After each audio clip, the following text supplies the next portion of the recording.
Bonjour à tous, je tenais à vous montrer où j'habite. Bien sûr, cette vidéo va aussi déboucher sur une vidéo sur le développement personnel que nous devons tous travailler en nous. Si ça résonne en vous, faites-le. Si ça ne résonne pas encore, ne le faites pas. Comme dirait le Dalai Lama, soit vous m'écoutez et vous le faites, soit vous ne m'écoutez pas et vous oubliez tout. Donc j'aurai exactement cette même démarche. Voilà, parce que je trouve que c'est une formulation qui est très bonne. Alors derrière moi, nous sommes bien sûr dans les jardins d'Invent, où je fais beaucoup de mes vidéos, la roue de Samsara. C'est-à-dire que c'est la roue de la vie, la roue des incarnations. Et non, bien sûr, la roue des réincarnations, qui n'est pas du tout la même chose. Ça a fait sujet d'une autre vidéo que vous retrouverez tous sur ma chaîne YouTube. Il y a une différence. Alors la roue de la vie, comme le nom l'indique, c'est notre vie avec nos incarnations, nos épreuves successives que nous devons guérir.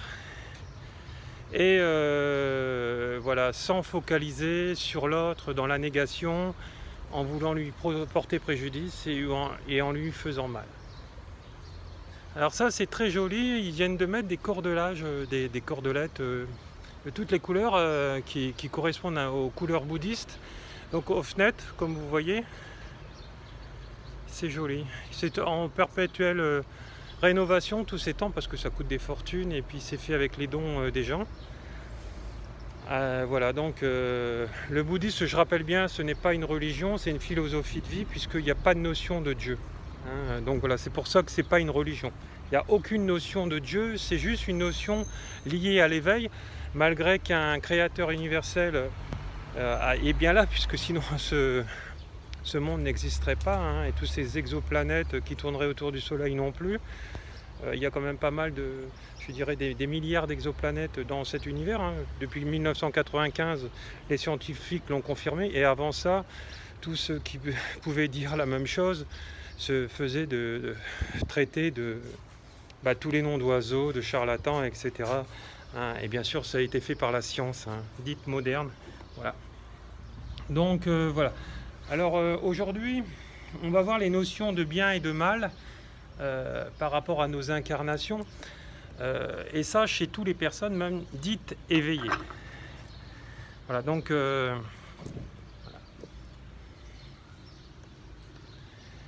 voilà.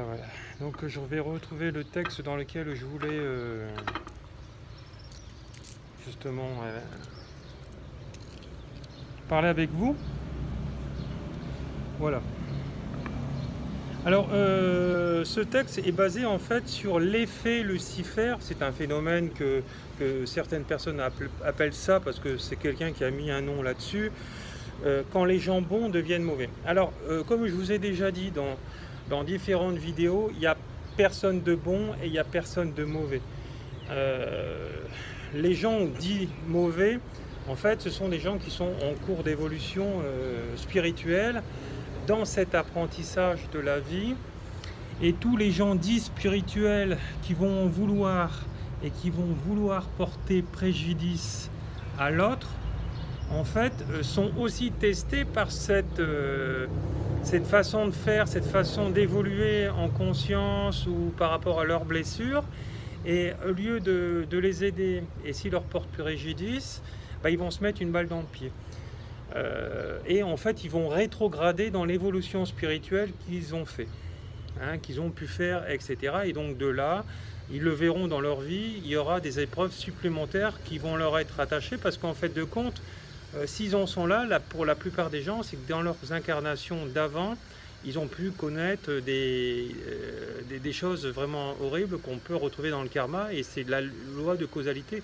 C'est ce que j'ai partagé récemment sur ma page Facebook, où un moine bouddhiste Rinpoche disait qu'il exhorçait les gens à prendre conscience de tous leurs actes dans leur vie, que la loi karmique n'est pas immédiate, elle peut être étalée dans le temps, soit dans cette vie et même dans la vie suivante. Même si vous n'y croyez pas, vous n'échapperez à rien. Alors si vous avez fait des grosses conneries dans cette vie, moi je vous exhorte, comme je dirais ce moine, à rectifier déjà ces choses-là dans cette vie présente. pour justement que cette loi de causalité, là où nous sommes punis, puisque c'est une forme de punition, mais par rapport à un apprentissage, donc c'est pas vraiment une punition. Après, ce n'est que des mots qui sont assemblés. Hein. C'est un peu comme certaines personnes qui se disent chaman et ils sont chamans en rien du tout. C'est qu'une notion de mots. Mais cette notion de mots, pour qu'elle soit intégrée, qu'elle soit accompagnée dans le corps, qu'elle devienne conscience et consciente, il faut qu'elle soit travaillée quotidiennement par des rituels chamaniques, etc. Et j'ai attendu j'écoute un peu beaucoup de vidéos chez beaucoup de personnes qui se disent chaman ou autres. Et quand vous écoutez des conneries, je dirais bien monumentales, même si certaines personnes ont pu développer des capacités en disant que les rituels chamaniques ne sont pas adaptés à notre monde moderne. Mais malheureusement, si. Disons malheureusement, heureusement, je dirais plutôt. Mais voilà. Mais en fait, c'est encore des gens qui sont dans le cartésien, dans un cartésien vraiment enraciné. Et voilà, c'est un peu comme la tenue d'un chaman. Hein, la tenue d'un chaman, voilà, c'est vraiment la tenue d'un chaman traditionnel, hein, c'est-à-dire voilà, tribal. Hein, c'est pas comme on peut voir.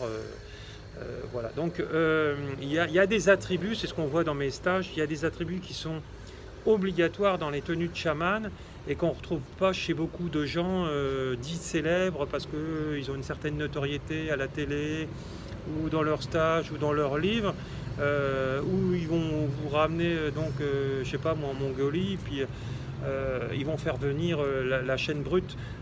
Ça n'a rien à voir, c'est des gens qui ne sont pas chamans, hein, et on le voit tout à fait dans leur approche chamanique. C'est des approches qui sont plus liées à un état méditatif, et l'état méditatif il n'a pas vraiment sa place, en tout cas comme ils l'enseignent eux dans le chamanisme. Voilà, donc c'est juste une petite aparté que je veux refermer, mais attention qui vous allez voir, et voilà, donc voilà, c'est encore une fois... Alors moi j'aime bien prévenir les gens, il y en a que ça va les gonfler, bah, tant pis pour vous, moi c'est ma façon de faire, moi je suis quelqu'un de très naturel, c'est ce que beaucoup de gens aiment en me suivant sur cette chaîne. Alors, quelle est l'origine du malheur? Dépression, la performance académique, quel est le lien? Qu'est-ce que les obsessions pures et comment les combattre? Alors, c'est pas les combattre, c'est encore ça. C'est quelqu'un qui l'a écrit, hein, qui vient de Nos Pensées sur nospensées.fr. C'est justement quelque chose où on va échanger pour que vous compreniez il va falloir absolument que vous sortiez de cette matière, parce que encore cette semaine, parce que bon, cette semaine j'étais en vacances, donc j'ai pas beaucoup travaillé, malgré que j'ai quand même fait du chamanisme, mais je veux dire, ce qu'il faut, c'est le comprendre, parce que combien je vois sur les réseaux sociaux, souvent les femmes elles disent mais qu'est-ce que j'aimerais avoir un homme spirituel. Ouais, mais bon, si tu ne l'es pas ou si tu le crois l'être, ne t'attende pas à avoir un homme spirituel dans ta vie, c'est pas possible, hein. Et si votre homme vous bat ou votre femme vous bat, excusez-moi, mais elle n'est pas spirituelle. Donc il y a des choses à les régler en vous. C'est comme certains chamans quand ils voient disons, certaines personnes qui se disent chamans et qui, quand ils se voient attaqués par rapport au racisme, par rapport à ceci ou cela, avec le coronavirus comme on voit actuellement, attention, parce que là, ce chamanisme, il n'est pas du tout intégré. Ok, il y a des gens méchants, il va falloir s'en détacher, surtout quand vous lisez des trucs, il y a des choses aussi qu'il faut vous en détacher, et surtout que ça ne vienne pas imprimer et vous faire souffrir, parce que si ça vous fait souffrir, là, l'ego est encore très présent.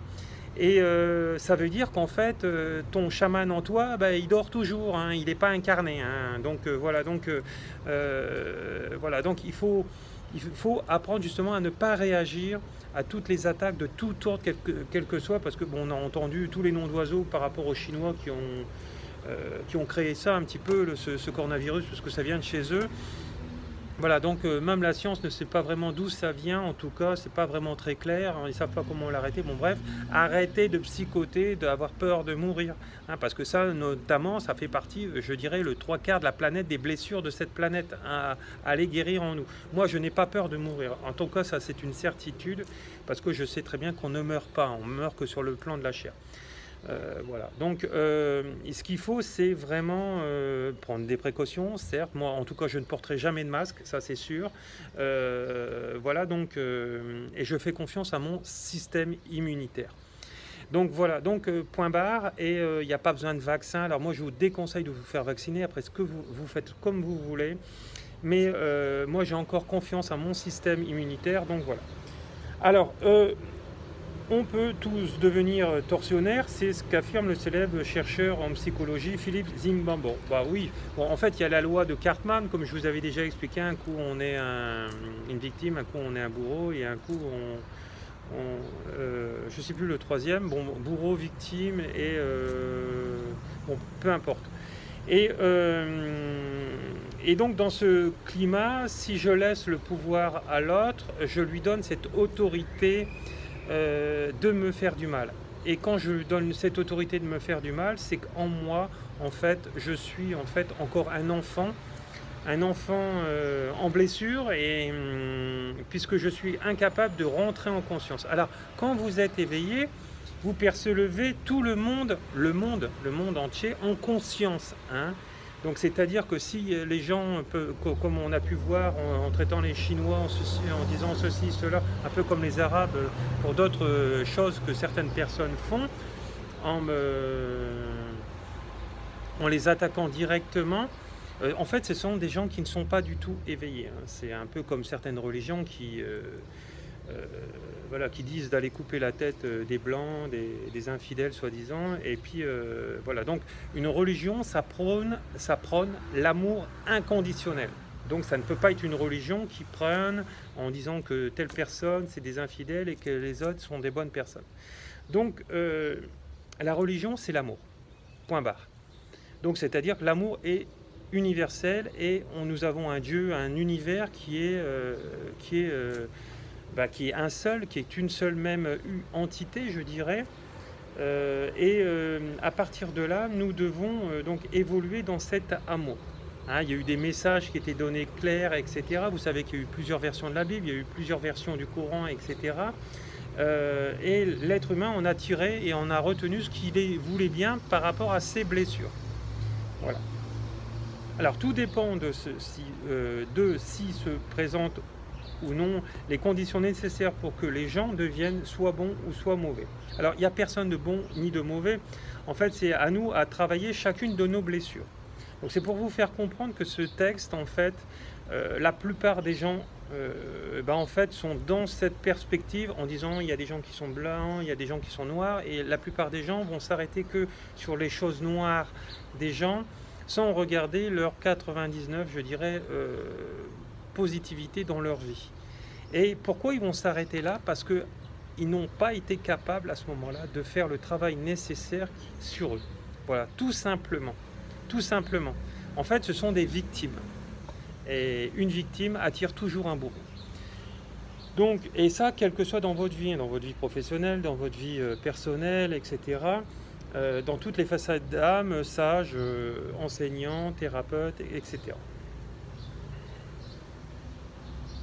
Donc oui, effectivement, nous avons tous une part de lumière, tous une part d'ombre, mais il faut arrêter de se baser sur le physique, sur ce que les gens peuvent partager. Parfois, il y a des gens qui partagent des choses belles et qu'intérieurement, ils ont encore des choses à régler, comme nous tous. Hein. Et si vous, en fait, leur portez préjudice ou vous leur faites du mal, etc., en tout cas, vous ne valez pas mieux que dans cette partie-là.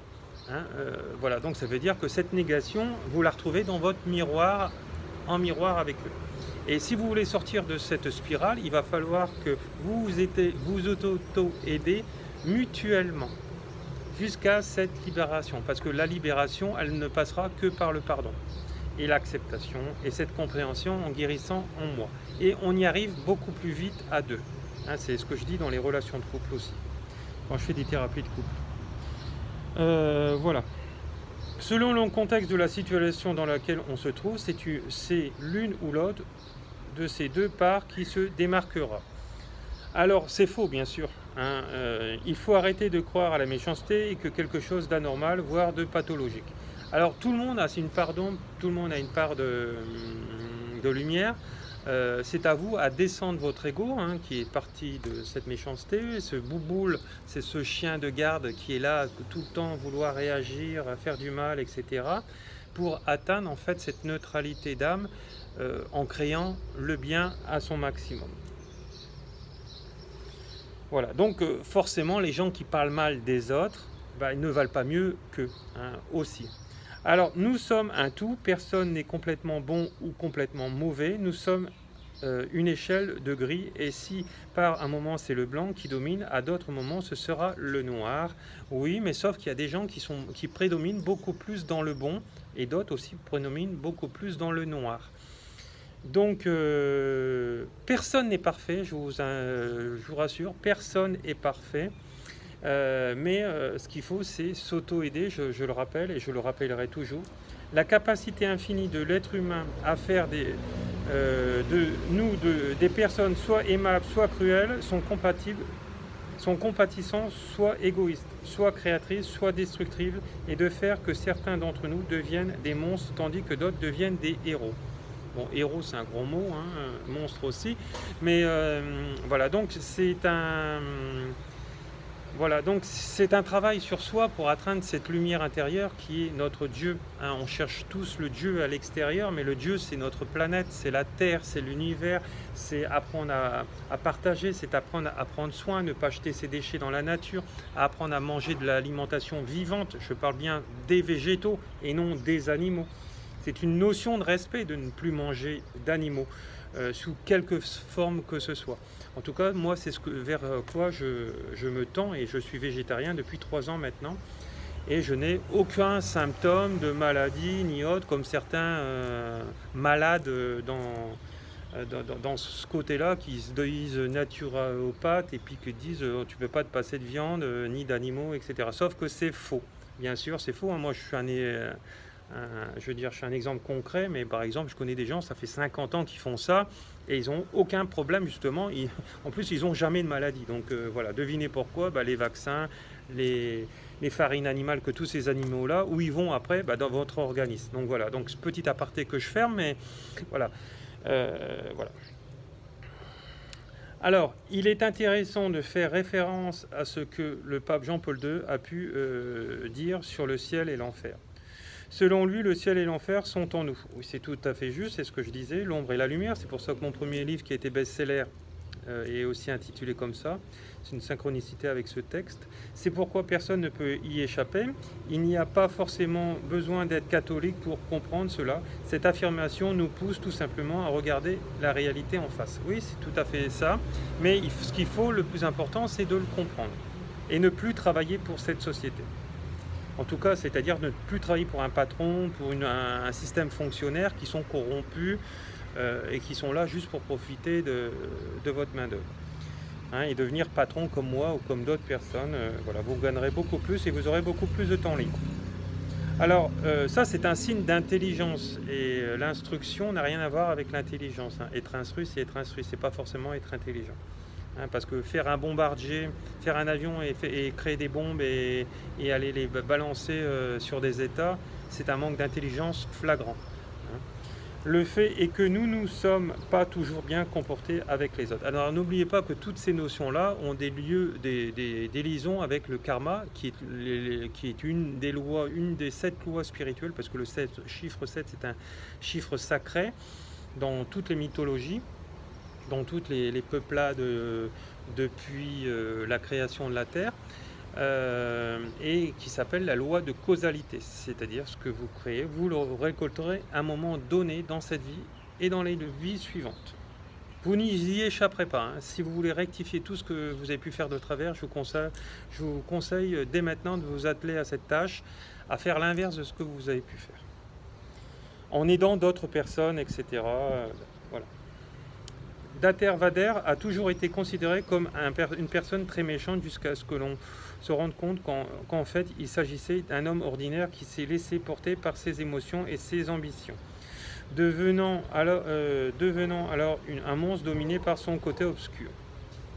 Donc ça, c'est la mythologie de Star Wars, etc.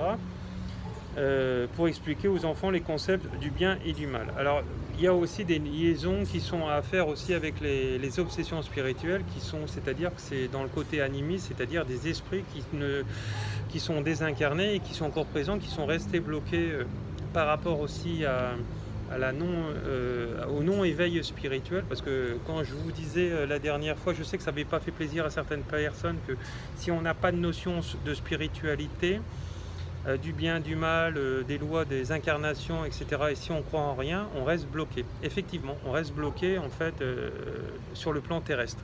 Hein. Et seulement quand vous supplierez, que vous demanderez qu'on vous aide, là on vous accueillera pour vous enseigner tout ça, etc. Je dis on, c'est les mondes spirituels. Venons maintenant à la description de l'expérience qu'a donné le lieu au concept de Lucifer. En 1971, Philippe Zimbardo et son équipe ont décidé de recréer l'université fictive d'une zone habitée de l'université de Stanford. Les volontaires avaient participé à la mise en place d'une prison et ont été préalablement soumis à des examens visant à rassurer leur stabilité psychologique, physique et émotionnelle. Il s'agit à la première vue de jeunes universitaires motivés par l'envie de participer à une étude si originale et conscients de cela signifiait. Chacun d'entre eux s'est vu assigner au hasard un rôle de prisonnier et de gardien de prison. L'expérience devait durer 2 semaines, mais au bout de 6 jours seulement a mis fin au projet car les choses prenaient trop d'ampleur. Vous allez voir pourquoi. L'expérience est devenue trop réelle, les prisonniers sont rapidement devenus des personnes soumises et dépressives et les gardiens se sont transformés tout à fait rapidement en personnes sadiques et abusives et cruelles. C'est ce qu'on retrouve dans nos prisons et dans toutes les prisons, hein, puisque quand tu donnes une forme de domination, d'autorité à certaines personnes, ils en profitent, hein, je vous rassure, dans le monde du fonctionnariat c'est pareil, et ça dans tous les pays. Hein. Quelqu'un qui arrivera à garder cette neutralité-là ne pourra pas rester dans ce monde-là. C'est pas possible. Hein, il évoluera beaucoup plus et il sera lui-même son propre patron. Parce que pour moi, les gens les plus intelligents sont eux-mêmes leurs propres patrons. C'est ça l'intelligence. Voilà. Pour moi. Hein, bien sûr, si vous n'avez pas la même conception, c'est que vous n'en êtes pas encore arrivé là. Voilà. Alors, les faux gardiens de prison se sont tellement pris au jeu qu'ils ont adopté des comportements dominants et autoritaires envers les faux prisonniers. On ne les avait pas endoctrinés, mais simplement demandé de jouer le rôle de gardien de prison. Or, l'effet Lucifer s'est emparé d'eux. Donc, vous voyez, donc, quand on donne des clés à certaines personnes, une forme d'autorité, une forme de pouvoir, on le voit avec notre président de la République, Macron, et ben on voit le tortionnaire qui est en lui, hein, ainsi que toute sa clique qui gravite autour de lui. Voilà, comme cela est expliqué dans le livre du même nom, est la conséquence de cette situation qui favorise le pouvoir social et qui pousse à mal se comporter. Voilà, donc de toute façon, ils sont élus par la richesse et cette richesse, grâce à leur pouvoir, à leur argent qui les pousse au pouvoir. La plupart d'entre nous succomberaient au côté obscur s'ils trouvaient dans les conditions qui favorisent ce comportement. Ben, moi non, puisque moi je démissionnerais, donc ça n'irait pas plus loin. Si on les dépossédait de leur identité et si on les obligeait à leur mettre la pression à être violents et oppressifs. C'est ce que justement beaucoup de policiers en France n'ont pas compris, c'est que si tu ne cautionnes pas ça, tu ne le fais pas. Et si tu ne le fais pas, bah, tu prends une porte de sortie, tu te mets en arrêt de travail, et puis en attendant, et après tu te barres. Hein, et puis en même temps, tu fais des formations, voilà, hein, en gardant ton métier frigidaire. Hein. C'est un métier juste pour manger. Mais on ne tabasse pas sur les gens sciemment, hein, parce que en nous, on a une conscience qui est capable de dire oui et capable de dire non aussi. Alors, il ne fait aucun doute que l'être humain renferme en lui la plus immense bonté, mais aussi la plus terrifiante, la plus sinistre méchanceté. C'est une chose qu'on en a marre de constater jour après jour dans les journaux télévisés. Alors, non, je veux dire, souvent les gens croient que parce qu'ils sont commandants de police ou lieutenants de gendarmerie, etc., qu'ils ont réussi dans la vie. Non, ils n'ont pas réussi. C'est ce qu'ils croient et c'est ce qu'on leur a fait croire. Voilà. Donc, parce qu'en fait, ce ne sont que des marionnettes d'une constitution qui a été inventée pour les plus riches pour soumettre les plus pauvres. Hein, voilà. Donc, ce sont des marionnettes. Voilà. Donc, alors, le plan de l'éveil spirituel, ils en sont très loin, hein, bien sûr. Ainsi qu'elle ne conduise son chemin vers le mal. Alors c'est ce que moi, j'avais une cliente aussi qui faisait du Reiki, etc., et qui était mariée justement avec là c'était carrément un général de gendarmerie, et elle m'expliquait un peu son côté pervers narcissique, et je lui disais, mais madame, vous avez absolument plus rien à faire avec lui, hein. Donc voilà, après les gens ils font ce qu'ils veulent, hein. Souvent malheureusement il y a beaucoup de gens qui restent attachés avec ces gens-là pour l'argent. Mais après il ne faut pas s'étonner de souffrir et d'avoir des cancers et avoir tous les problèmes du monde. Si l'on prend conscience de cela, il est alors possible de changer, voire même de contrôler l'effet Lucifer. Alors oui, nous pouvons tous nous contrôler, puisque de toute façon, en fait de compte,